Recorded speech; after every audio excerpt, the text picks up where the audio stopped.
Saudara kita di Baduy misalnya, memegang pantangan atau tabu dari karuhun atau buyut sebagai berikut, yang jika diterjemahkan adalah buyut yang dititipkan pada puun,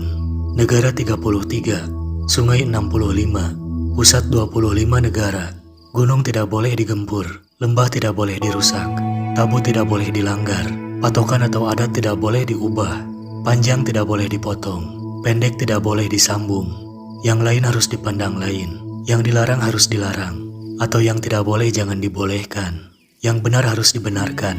mengambil harus pamit, mengambil harus minta, mengambil kencur harus memberitahu pemilik, mencungkil jahe harus memberitahu, mengguncang pohon supaya buahnya berjatuhan harus memberitahu, atau meminta terlebih dahulu, berkata harus dipikirkan supaya tidak menyakitkan, jangan berbicara sembarangan, jangan berucap seenaknya, jangan mencuri walaupun kekurangan, jangan berzinah dan berpacaran.